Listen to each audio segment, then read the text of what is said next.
Hi everyone, my name is Sherry Kester and I'm the chair of Nickel City Jews. I'm here on behalf of the Center for Jewish Engagement and Learning, and I'm excited to welcome you to Donut Making with Bloom and Rose. We're really thankful for everyone who has made tonight possible, including Zach Rosenblum, who's leading tonight's program and teaching us how to actually make donuts, and Lois Rosenblum, who is working behind the scenes, operating the cameras and making sure we can all see everything going on tonight.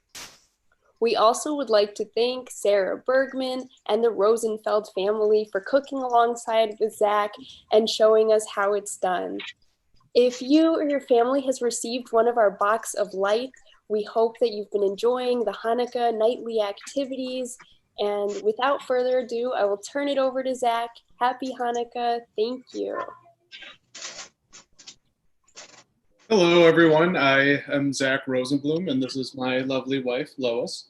She will be mostly being a camera person for the remainder of the evening. So the close-up shots, she'll bring that up. If you're following, what do you do? Why did you do that? She's also technical and therefore confusing me. But just so we're all together on this, I'm doing 3 recipes. We're going to do a baked donut, a traditional sufganiyot, and a sour cream donut. So all 3 of these are very doable. I would say that the baked donut is definitely the simplest. The sour cream is like an intermediate skill set, and the most advanced is going to be the yeast donut, the sufganiyot. So just to give you kind of a few setups, right now I have my yeast donut proofing so that we can be together on that for everything. And we're going to start by building the dough. So I'm going to do a little bit of movie magic here, but without going into too much, I'll start kind of showing you through that. So the first thing I want to make note of in this specific recipe is the recipe I found is actually a recipe from an Israeli bakery. So I didn't want to really change the recipe at all, but for simplicity's sake and to make life easier for you, something that I didn't really love in the instructions, but if you're wanting to make this recipe without a mixer, as all 3 of these are so much easier with the stand mixer, the part of setting it up with the sugar and flour first is not typically how I would do this. So I'll kind of show you what my setup is. So the first thing is you want to get milk going. So I'm going to just take a little bit of milk. I already have everything weighed out just so we didn't have to waste the time going through that. So bear with me. Throwing that milk in. So what's really important with working with yeast doughs is that you're going to very much want to have a nice, comfortable environment so that yeast can grow. The key things that yeast needs to grow is a nice, warm environment and sugar. So that's what we're going to give them first, and just let that heat up a very little bit. We only want warm. So I'm going to throw my yeast into my KitchenAid. Okay, there's the yeast. And then the sugar. Now, it doesn't necessarily have to be like this where you have all the sugar and yeast in there. You can kind of mix them at their own. It doesn't have to be yeast, sugar, milk. Those can all just go in together at the same time. So if you notice, I really barely put that milk on, and it's already past the heat that I'm comfortable with, but it'll take 2 seconds to cool down. For this recipe, typically with yeast, go for something around body temperature, so that 98 degrees, which means that you're looking to have it feel slightly warm when you touch it, but not hot. So this is, once it's kind of cooled, and just by swirling it, since it's not that much, it's going to really go down in temperature. And I'm just going to let that go in here. Okay. And while that's going, we'll make note that there's butter in this recipe that we need melted. So I'm going to use the exact same pan because we're cooking at home. We don't have a dishwasher, and therefore I'm the dishwasher. So we'll keep that to as few pots as possible. For the KitchenAid, I'm just going to bring this over. You do want to really give it just this will be the paddle attachment for here, and then we're going to switch to the bread hook for later. So this I'm just kind of, oh, we're not even plugged in yet. Unplug.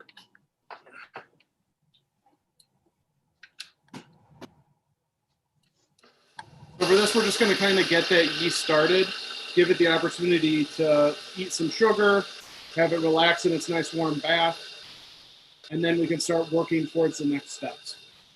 So that just is giving it a nice little stir. Okay, so let me adjust and make sure I'm seeing the recipe so we can go through this together.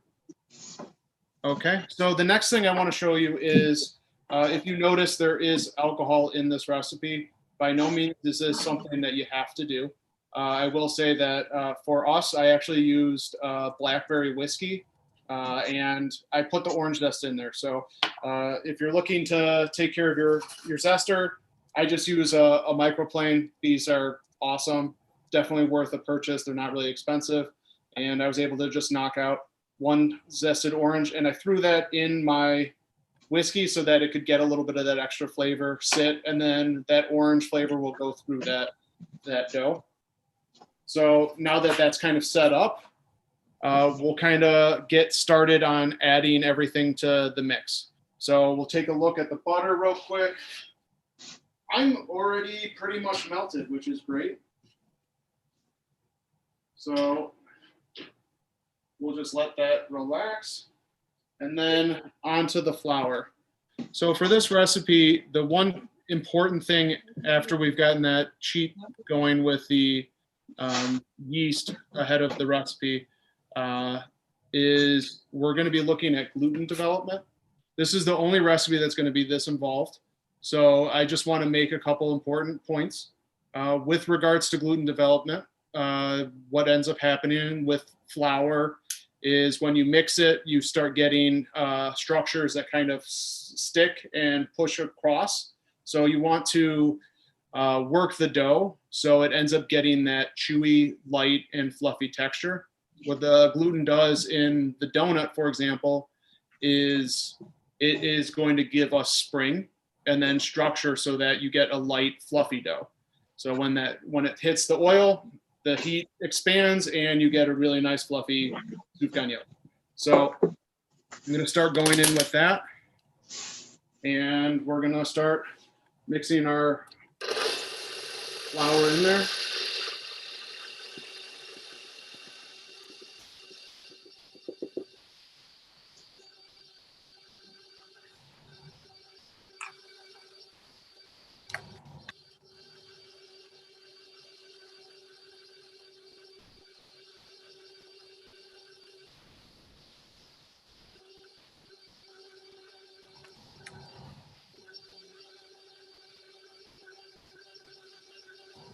So basically, this is something that with the KitchenAid, you're going to need to kind of scrape and adjust, but I promise you this donut is certainly worth the effort. They're really great. They're really nice and fluffy, and the orange zest comes through beautifully. So we can get that going a little more. This does have one egg, so this will be kind of the perfect time to crack that guy in there.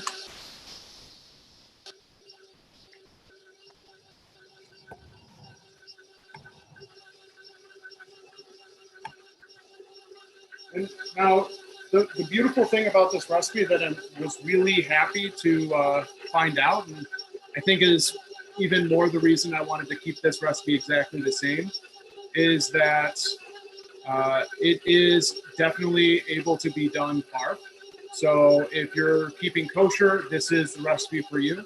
It is super simple. There's basically the butter, you can switch to olive oil, and then I think that's pretty much the set. Instead of milk, you can use the water. It just ends up being super easy to adjust. I know that if you were looking to add a little more flavor, you could easily do an almond milk or a coconut milk or something like that, and that would add another layer of some more interesting, unique thoughts.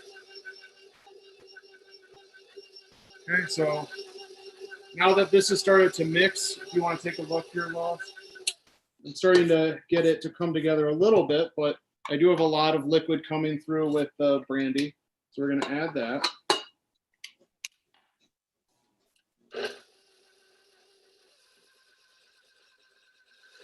My butter is nice and melted, and as with the,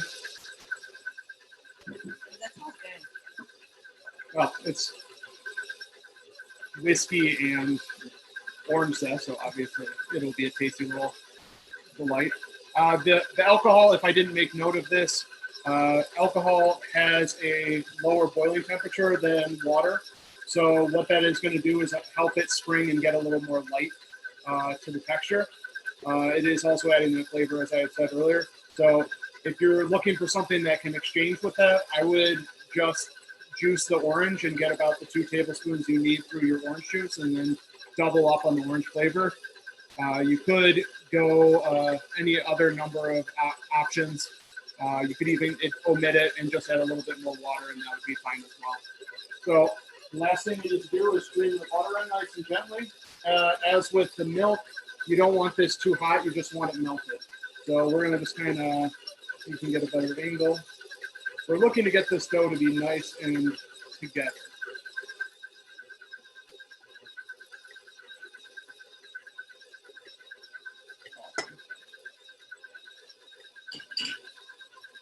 So at some point we are going to have to take this out and have it go for a little bit of a feel.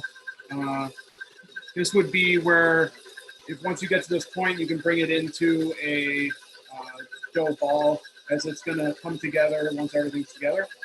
Then I would switch it to the dough hook, or if you're very ambitious or don't have a KitchenAid, then you can bring it out to the hands, and I'll show you how that would be done instead, so that you can kind of have an idea on how to knead the dough. So as you can hear, it's kind of skipping a little bit, so this would be a great spot to pull this away. And just bear with me today, we are going to be in the KitchenAid a lot. So dough is actually nice and warm. It's not going to be hot, but it's nice and warm to the touch. So if Lois, if you have that. So when you're basically kneading something, you take it and you use the heel and the weight of your body. So this is, otherwise you're just going to get exhausted. So you're just using the heel, rotate it, push, another 45 degrees, rotate, push, rotate, push. And that would be your dough. Now, the sad thing is that if you are doing it by hand, this is about 10-15 minutes of kneading. The positive is you get a nice little workout. Triceps will be burning very quickly. So depending on if you're looking to get your New Year's resolutions in early or you're trying to justify the donut, this would be something I'd suggest doing, is getting your knead on. So I already have a dough ball set ready to go. I'm going to show you that. So this is my dough I made a little bit earlier. So it will have doubled in size. I already have some ahead from this, so don't look at these 2 balls and go, oh, that's the same size, Zach, you're lying to me. This is actually half the dough. I already have half the dough in there ready to go. So I'm going to put this away for donuts later on. And I will say that if you're looking, this would be fine to hold overnight in your refrigerator. Pull that out and start the second process, and you'd be fine. You can also do it with the second process as well, which will basically be us forming the donuts and then going from there. So with yeasted donuts, this recipe is going to need this 2 rises. The first one we are doing right now, which we're trying to get to that double. And then this one, once we form and we have little donuts ready to go, we will then have another opportunity. So for this, I'm just gonna flatten it Now there's a couple things you can do here, and this one is pretty easy, this route. So again, these are going to double. So I'm just going to flatten this out to about 1/2 inch. And if you are looking for some donut equipment, something that I would definitely suggest are biscuit cutters. They obviously will cut biscuits, but they're also going to give you that nice shape of the donut. So this is something great. So I'm just going to take a few of these out of this dough. And these should double in size first. And then when you fry them, they're going to probably double in size from there.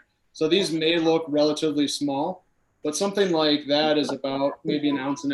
That thing is going to be a nice donut where you can probably have 2 and it'd be a good amount. So how is everyone at their home doing that's making this dough? Was it able to double up? Did you get the rise?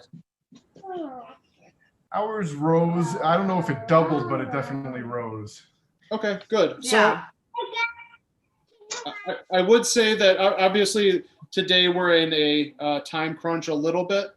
So do let your kind of dough speak to you and how it's feeling. If you don't think it's feeling great, then odds are that it needs a little bit more time. So what we're going to do with these donuts now that they're set is we put these on a sprayed sheet tray and then have them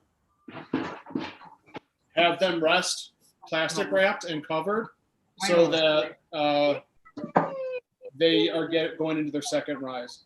So I already happen to have some ready to go, so I'm not going to do that with these. So I'll put these aside. So, as I promised, they did double in size. Those were 1/2 inch. They are now 1 inch. So I'm just going to put these over here for later. I'm going to set my oven. So if you're at home and you happen to be haven't used your oven yet, this is time for 425, and we can get that started.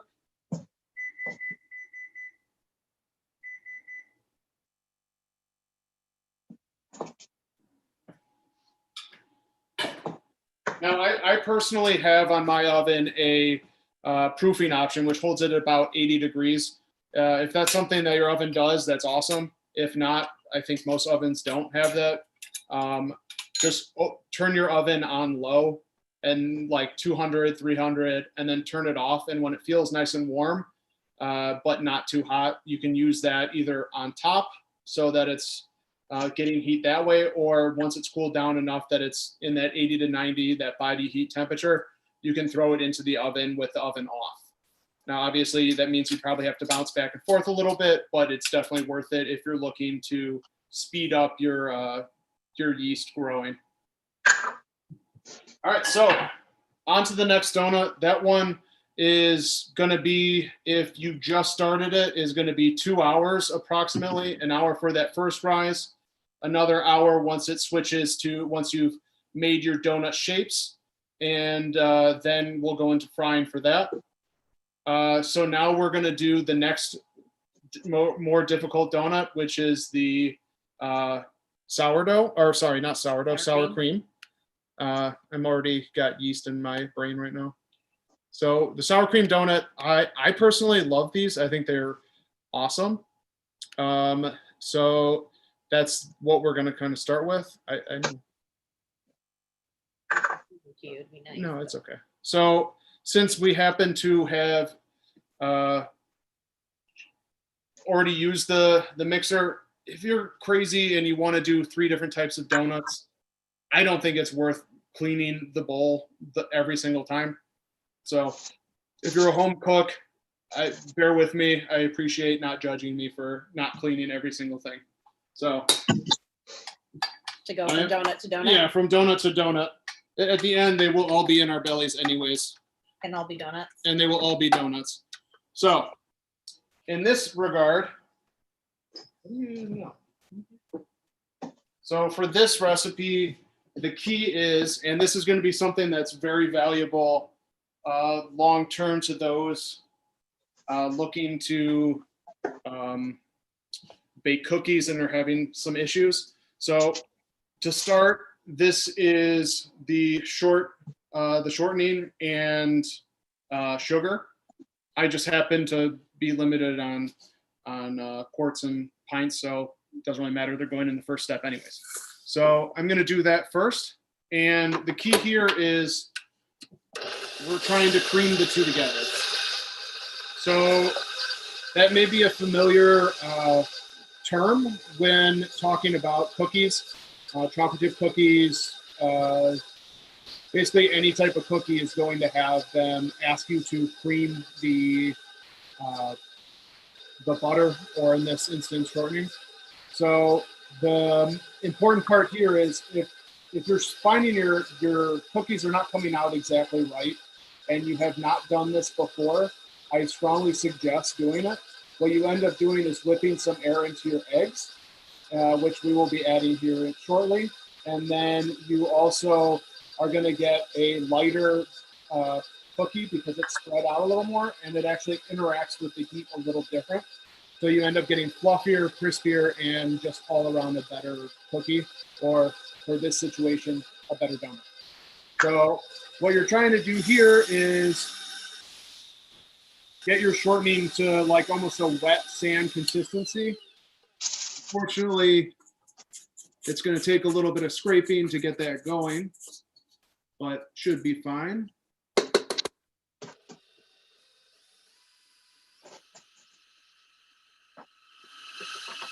Now, I will say with this recipe, and I'll show you this in a little bit when we get to my specific donut set, because I also have this ready ahead of time. I found that the recipe, when I made this, whether that means my flour is a little different, or I accidentally added too much sugar, or whatever it could have been, I ended up using a little bit more sour cream to get to the texture and consistency that I needed for this dough. So if you're finding any issues with that recipe, that would be the thing I would maybe look to first. But I can tell you, as a professional cook, most of the time things are not going to go out exactly how you want them. So it's how you're able to adjust and manipulate and get them to work that is the key. So understanding what the problem might be. In my instance, it was a little bit too dry. So that was what I kind of worked on next, was what do I need to adjust to get this recipe more correct.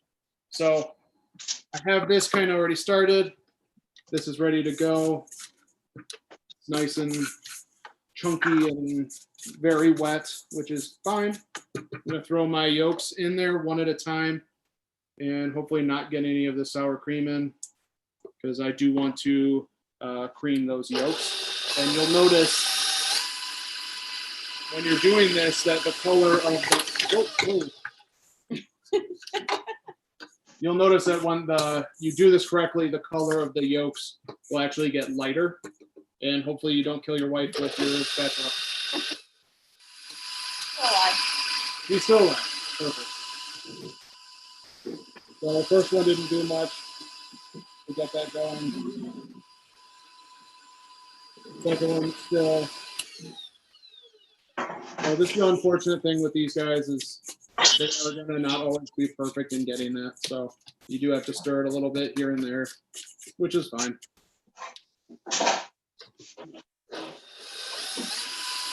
The lucky thing is I already have it set. So if you don't already have this going, just keep doing that stirring technique, and we'll kind of freeze through this onto the mix. The next step here will be your flour and your baking soda and your baking powder. So I happen to just have mixed them all together into the same quart because they're going to go into the same thing anyways. So I'm going to start going in on that, and we'll just gently add that in tonight and mix it together. I will make note, the nutmeg is very important for the traditional flavor of a donut. So if you have nutmeg and you were able to follow that recipe perfectly, that is awesome. If you don't happen to have nutmeg, you could easily adjust and add something. Or if you're looking to change your flair up, something like cinnamon would work fine. You are going to have that vanilla extract in here anyways, so you are going to get a good quality flavored donut.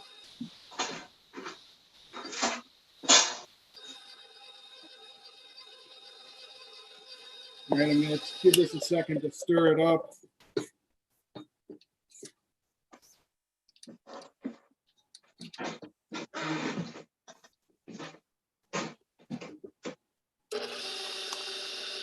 So I will say that this donut does come off a little strange in that it turns out looking like it's dry. And that was what my concern was in the beginning. I did believe that it did need a little bit more sour cream, but it is going to be a relatively dry dough, especially if you aren't used to it.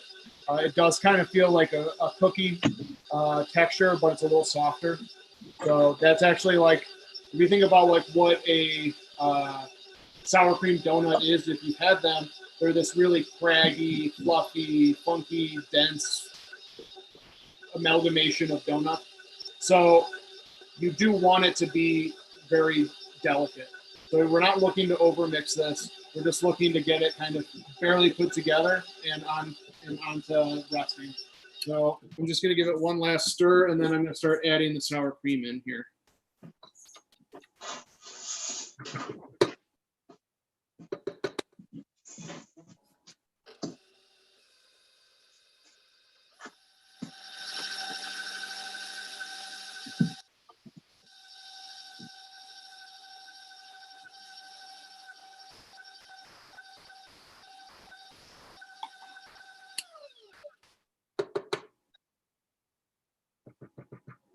All right, almost. What? Oh, there's just a ton of sour cream on the side. Mm-hmm. Okay.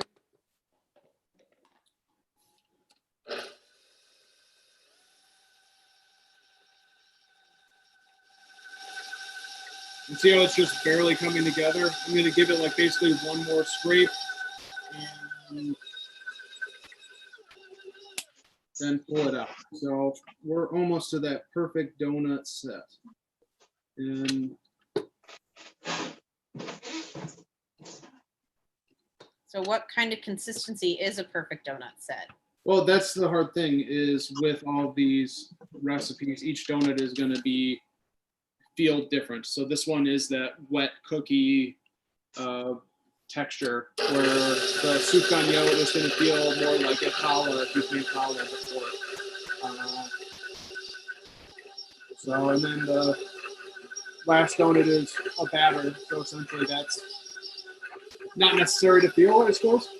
If you're feeling it, you're probably going to get batter covered. Okay, so this is done. Pull this out. And just going to scrape this all in here.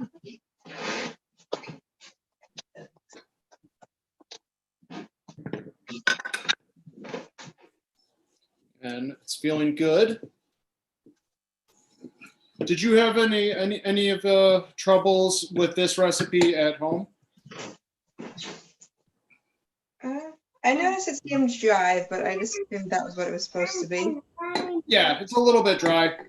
How was it feeling to you? Was it giving you kind of a little bit of trouble, or was it still workable?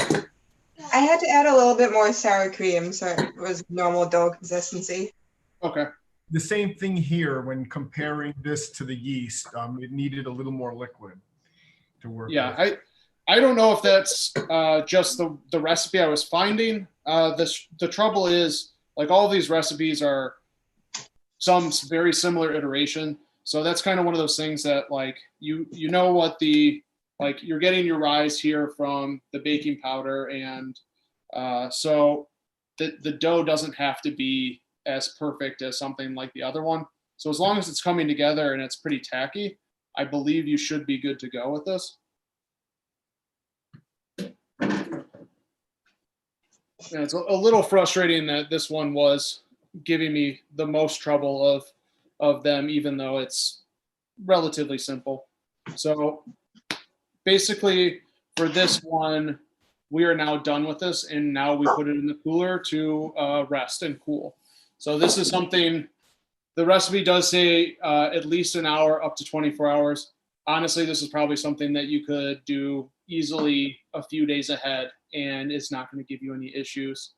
The only thing, eventually you may see some discoloration from oxygen oxidizing the dough, but otherwise you should be good. So this I could even see being something that if you wanted to, you could make the raw dough, freeze it, and then pull that out months in advance, and it would be fine.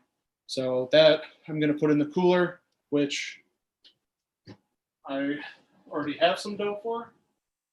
But I'll mix it in a bowl, and we'll throw this in my refrigerator. So just so we're all set here, we have now officially made 2 of the 3 donut doughs. And the last one, as I had said earlier, is the easiest. So we're going to go right onto that.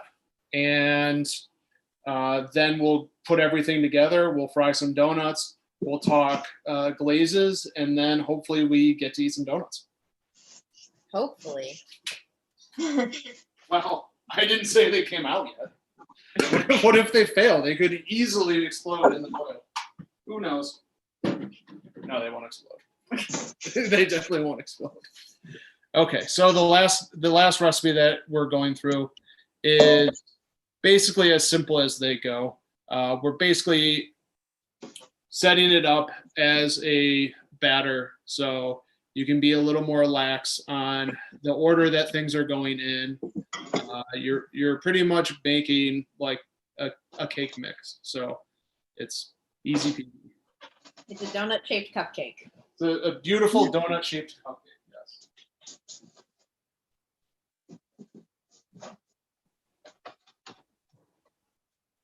I do love these little donut silicone things. These came out hilariously awesome, so I'm excited to actually bake again with these and have so many ideas for weird donut-shaped things that will be coming out of our kitchen that Lois has no way of fathoming. So I'm not sure if I should be excited or scared. all right, so on to the last donut set. All right, so the first thing, we'll grease our mini donut silicones so that we can pour right into them and we're ready to go. Okay, so basically we're gonna start by pretty much putting everything in here together and beating sugar and oil and butter. And egg. So room temperature butter. Got that. Throw that guy in here. Okay. We'll start it going.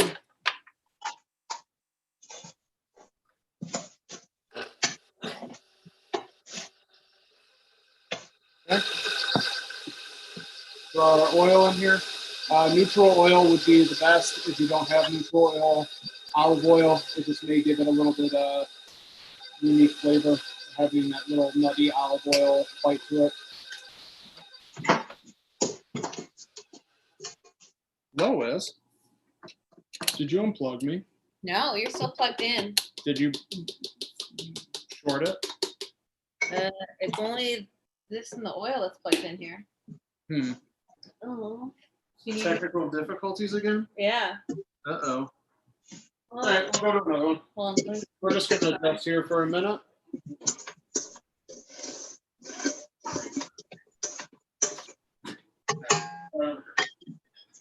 Sorry about that, everyone. We lost power to one.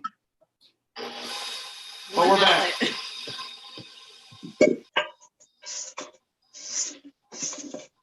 The magic of cooking at home. Nope, nothing works. All right, and I'm going to throw my brown sugar and my regular sugar in here. And we're doing that exact same thing that we did with the other one. We're basically going to cream it.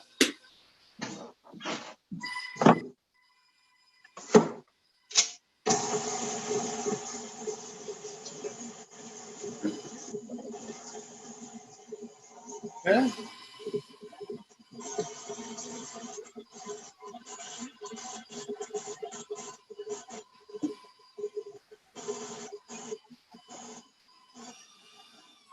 Let me just scrape my bowl a little bit.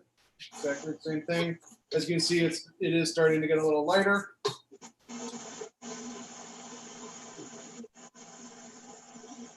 Okay. And then I'm going to start with my eggs.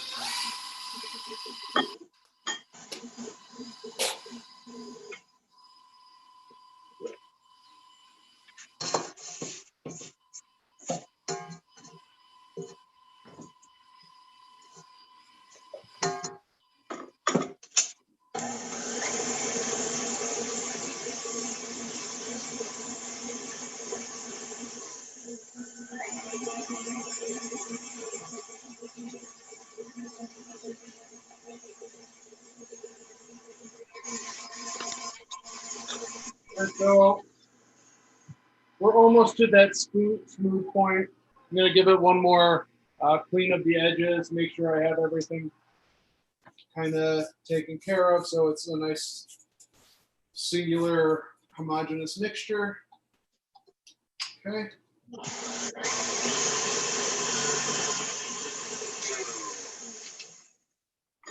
And then I'm going to throw my baking powder and baking soda in there.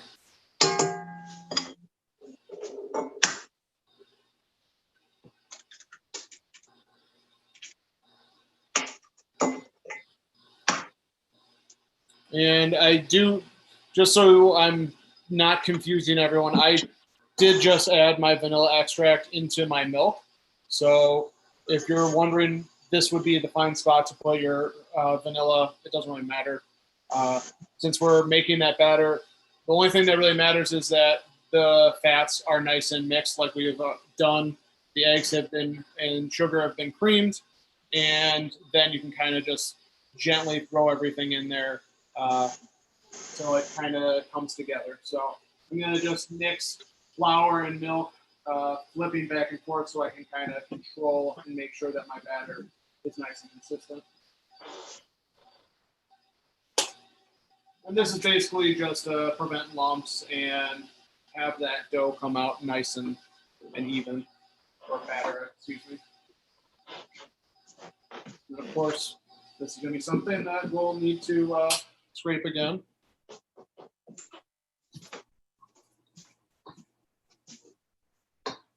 Okay.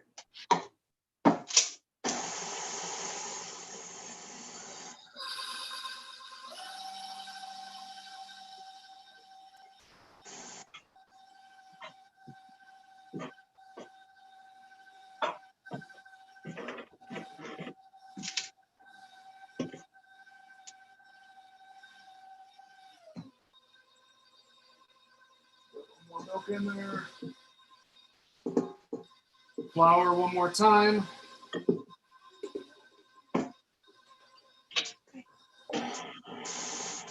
And then the milk.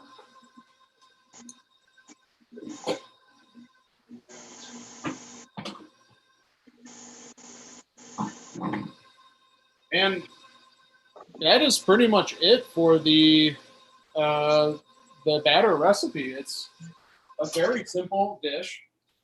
I'm going to do one more scrape, and then your baked donuts are pretty much ready to be baked. So we'll get that going, and then we'll talk about some donut setups and form our sour cream donuts, and then we can get to frying and decorating. So let me just scrape this stuff off one last time. We're gonna have to move the oil. We're going to have to move the oil. Oh, yeah, you're right. Yeah. I'll do that. That's going to suck. Nothing like moving hot oil. So for those that are cooking with me, this would be an opportunity to kind of, if you haven't, I'm just going to give you the reminder to get your oil starting to get heated. By no means do you want to see any smoke or anything coming off of it. You do want it nice and gentle. That would be perfect to kind of test with actually some of this batter. if you are cooking it, just to see if it's frying. You'll want to see like a nice gentle bubbling. So if you're doing that, this will be a good time to kind of manipulate that as we get these donuts in the oven. So I'm just going to pour these over. Lois, if you want to follow me. And they do rise pretty heavily. So I would say you want to fill these about 50%. Now, I am not by any means a perfectionist, so they're going to be filled up nicely, and we'll see what happens. It'll be fine. I'm confident in that. So, and I actually have some that I did ahead of time to show you, and they turned out really nice. We were pretty happy with how they came out, and I do not think that they will disappoint. So I'm gonna finish these off. I feel like you should give a disclaimer with these. That they're not a good donut, but they're a good cupcake. Oh, okay. The donut is the shape. You're arguing technicalities. Really, if you have the ability to fry donuts, I would definitely suggest it. If you don't want to, or you have young kids and you're not comfortable with frying things around with your oil, I totally understand. And this is a really great second to having a nice homemade baked good.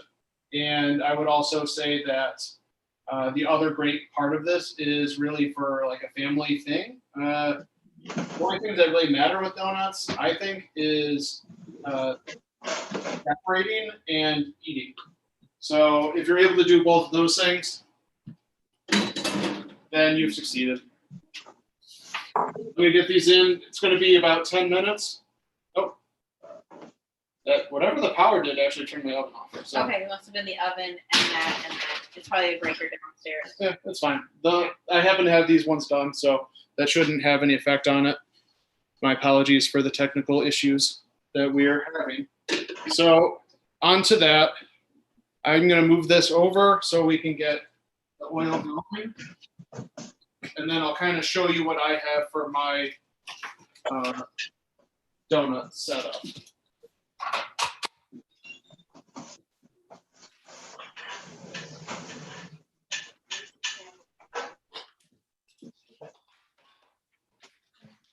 Rotate everything.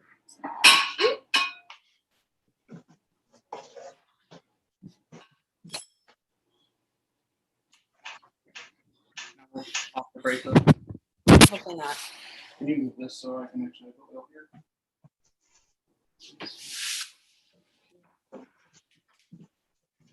So if you do a lot of cooking at home, this we actually stole from my mother-in-law.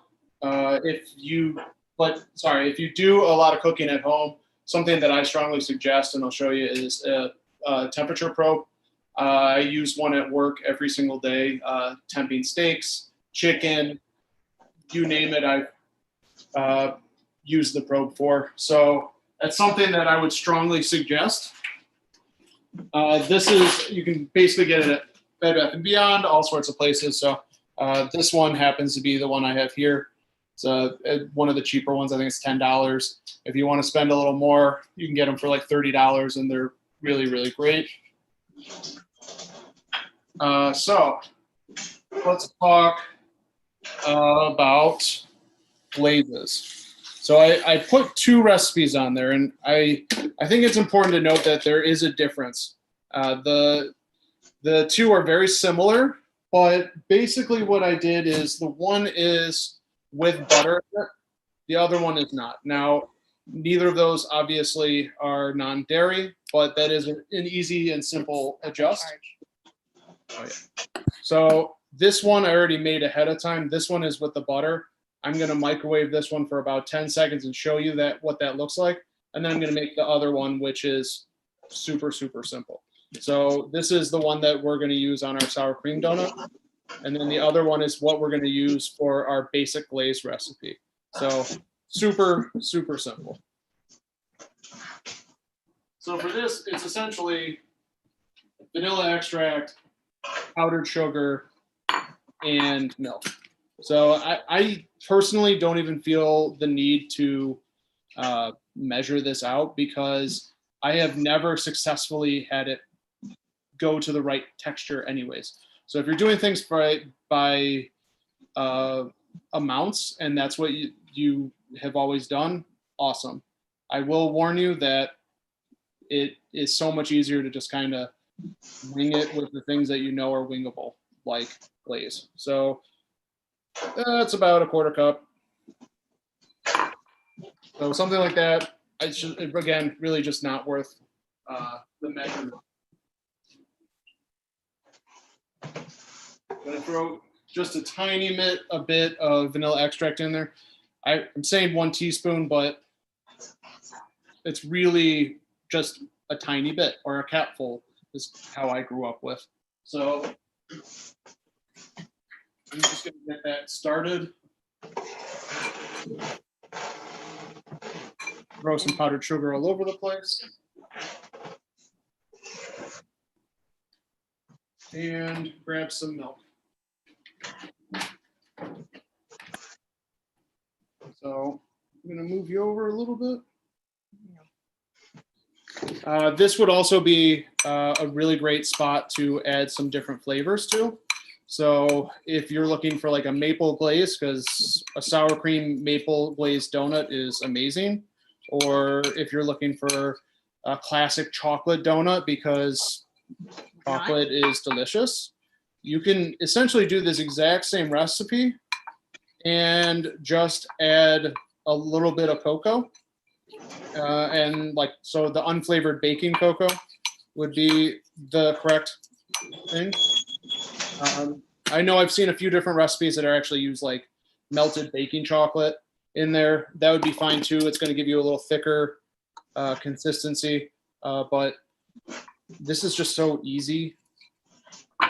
I don't really see why you would want to add too much more to it. Now, mind you, the butter is going to give it a little bit creamier of a texture as well, which is essentially what the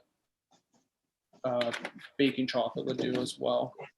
So, and for this instead, if you're looking to do the maple glaze, I would just reduce the amount of milk you're using and go from there. But essentially, maple sugar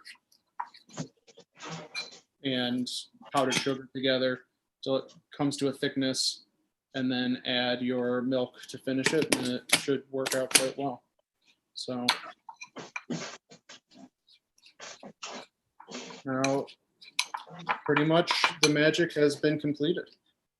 This is a very simple vanilla icing. There are other recipes that are going to put cornstarch in there as well. I really just want this one to be something that you can easily put together and have a really nice donut at home. Okay. So we have that. This is the exact same with the chocolate. So you can really tell that you can get a nice dark chocolate topping as well.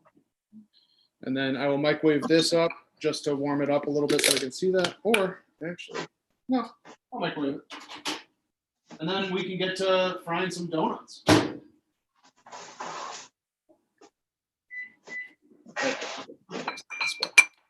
All right, so we'll rotate the oven, or sorry, the computer, and we will form our sour cream donuts, and that'll be the first one that we begin with. So let me put the milk away, grab our nicely rusted sour cream donuts, and we can start building those.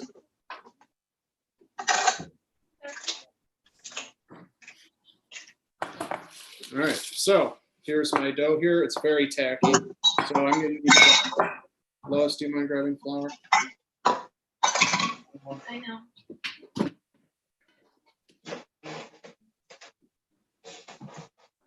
trying to camera working on it. Beautiful. Got it. Got it. Okay.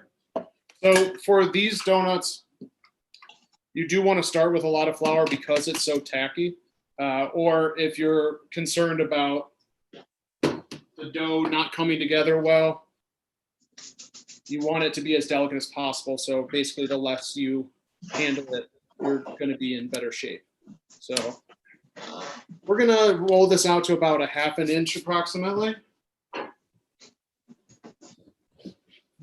So there, and as you notice with this dough, if you're working it, it is very delicate. That is exactly what we're wanting because we want it to almost fall apart so that you get some nice cracks while you're frying them.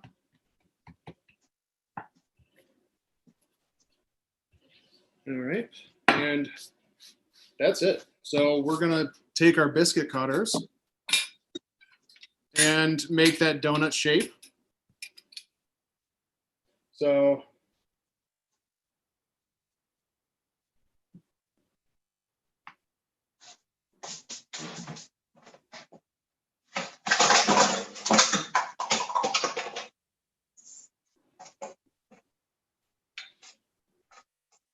here we have 5 donuts and officially the donut shape, and you get a free donut hole out of it.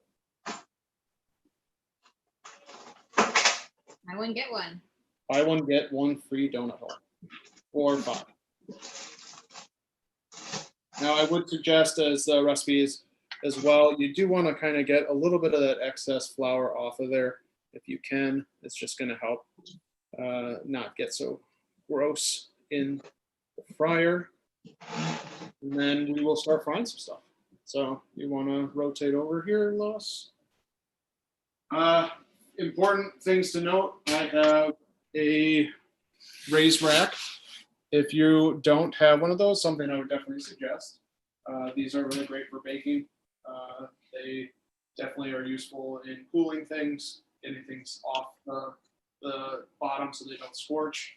The other thing is, I personally, whether that is just from my experience, certainly tongs are fine. Chopsticks are the way to go for me. So I'm going to use chopsticks. You could use a skewer, anything that really works. You do want to be very gentle. So these are going to be our first fried donut. And let's see how these turn out. So this is at about 325. So as you can see, they do drop to the bottom a little bit, but they are going to rise. This is an electric skillet, which for me is one of the better home uses for Hanukkah. It's great for potato pancakes and obviously for soup gagnon, or in this, we'll call them sour cream soup gagnon. So we're gonna get those all in here. And for making blintzes. You make blintzes in this? Well, when you fry up a whole bunch for everybody. Yeah. Okay. Weird. Yeah, stern thing. Mm-hmm. All right, so we're going to be looking at about 2 minutes with these. It's really nice that they're starting to float. We are going to want to see cracks, so cracks are good. Do not be afraid of those. Those are just going to make you a nice crunchy donut. And so we're going to give them a little bit of time on this side. We'll rotate them, and we'll kind of keep flipping them as they go. Probably once all these donut holes start moving, give them a little rotation. I am hoping to get about almost double in size. If we don't, it's fine. They're still going to taste good. So everything's kind of going. Perfect. This is also one of those spots. Be careful. You are using a decent amount of oil to get these all floating. Now, this is the one thing I do struggle with is Hanukkah might be the one justification. You do go through a ton of oil to do donuts. You really do need to give them enough space so that they can fry properly. That means you do have a lot of oil left over. So this would be something that if you're going to do some soup gagnon, I strongly suggest you do those first and then get into making some nice crispy potato pancakes afterwards, and then you're going to have almost no leftover oil since they soak up so much. All right, let's see how we're looking here. So we're getting a little bit of fluffiness. You can see the cracks are starting to form. Let's get a little crazy and see if we can add a couple of the yeast donuts and see what they do. I'm going to grab a couple of those, and this will be the important time to pray, as I hope that we get a nice fluffy rise to them. We shall see. All right, so these are going to be our yeast donuts. Now, if unfortunately these do not work out, I promise you this recipe does work. I've done this recipe multiple times. Unfortunately, it just seems like it might not be by date based on the electricity going out and struggling with that. Yeah, so, but they're still going to taste good. We just may not get as fluffy of a donut as they deserve to be.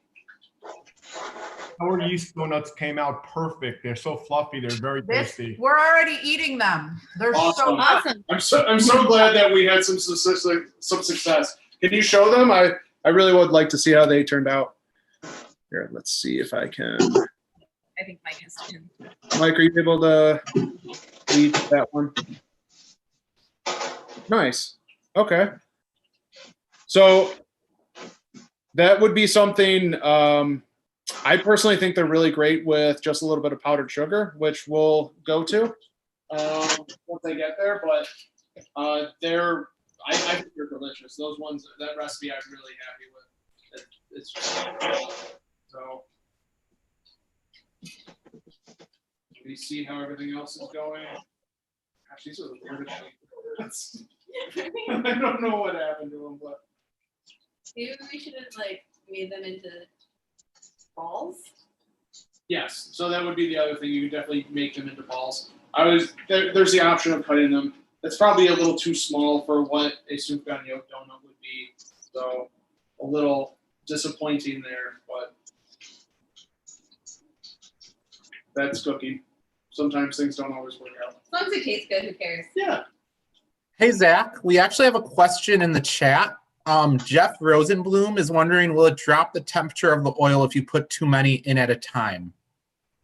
Definitely. I would say that this is where different heating positions. So I have this on an electric griddle that has a decent amount of space. I have a lot of oil in there. I'm going to be a little safer to manipulate my donuts than if I had like an electric stove top that you already had set perfectly with only a tiny bit of oil. So it really depends on what you have. Definitely something that you kind of read the donuts, see how the donuts are looking, and adjust. So I would just go from that. Yeah. Let me actually see. Now I might have enough juice on my oven that our baked ones came out. If not, I already did some ahead of time. Oh, those are actually almost done. Nice. So the half off oven is still able to work the donuts. So we will see some baked donuts. Now you want to cook these to basically golden brown. So these are pretty much there. As you can see, they're nice and craggy. You got some nice cracks in it. Exactly what we want. We want it to kind of have grown a bit, get that really nice tender texture with crispy on the outside. And we're going to give these about five minutes before we glaze them. And those will be all set. And then do we have to get a Krispy Kreme sign and light it up in our window? Yeah, then pretty much we have to get a Krispy Kreme sign and light it up in the window. So Right now. I will pull these out, and it's very disappointing that they did not pop out so much. It's still They look pop, pretty big. so we'll still eat. But unfortunately, I don't know if I want to stuff them. So I did put on there to do jelly pot. Now this is something that if you make jelly at home or jam at home, basically anything will do, and that's another opportunity to make this donut kind of your own. So now that we have all of these out, I am going to show you the completed donuts, or pseudo-completed, depending on how the oven donuts look. So, yeah, so if your oven dies, well, you can see that they actually get really nice and fluffy. So once we get the breaker back on, which will be after this class, I'll be able to finish these. But I will show you, this is what they did look like. So those are the baked donuts. And if we really want to get crazy, which I do, we can set that up with our glaze. Dip it in. I think it's really important to over glaze. No one wants an underglazed donut. And then dip it into these crazy festive Hanukkah sprinkles. And then that's our baked donut. Dripping. Yes, it's fine. Here, I'll just kind of, so ta-da. Add a little bit more on there. Okay, so that's your baked donut.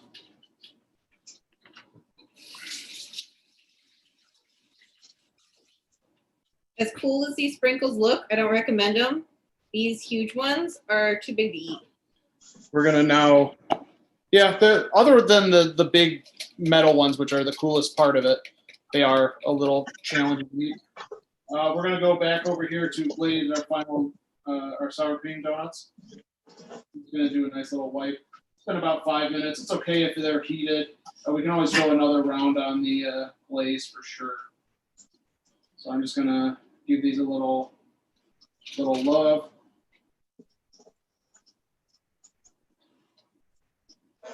And we'll let those relax. I'm gonna test one of these guys out, but you can see they're actually really nice and fluffy on the inside. They just, I don't think, rose for me like they should have. So the last thing I will show is I'm just gonna do a little bit of jelly in one of these. So show you a little trick, and we'll go from there. So for me, if you don't have piping bags because your mother-in-law didn't leave them at your house, like mine did, I would just use a Ziploc bag. So the great thing about this is you can just cut the tip a little bit, and these work actually pretty well. So I just got some standard Wegmans jam. I know different pies would be using different things, so it's kind of use what you want to. So I'm just gonna throw a little bit of jam in here, mix it up a little bit, and cut the tip. Where you need to insert a oil joke? Yeah, well, did you just insert a moil joke there? Sure. Insert moil joke. So if you don't have one of the tips and your donuts are not that fluffy, I would just, this would be either a great opportunity to do the sandwich and build your sandwich like we have here. So boom, jelly stuffed. Or you can stab through the top, because we're going to powdered sugar this. And squeeze a little bit through. Jelly going out the top. And then, as a traditional soup gagnon, Everyone has a flour sister for powdered sugar. Sure. And yeah, so that should be everything.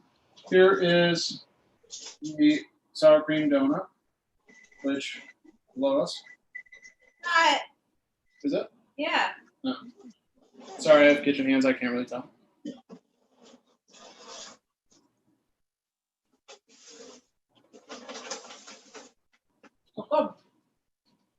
So that pretty much brings us to the end of our donut cooking class. I'm sorry that it was such a rush to get everything going. How was everyone at home cooking their donuts going? Good. I just had some trouble with oil temperature. Besides that, I'm good. So it's hard if you don't have anything to really get a good gauge at. So that's typically the way is to just kind of do like a test donut and just know that you'll probably throw away that one. So if it's bubbling too fast, you can kind of manipulate that from there. Okay.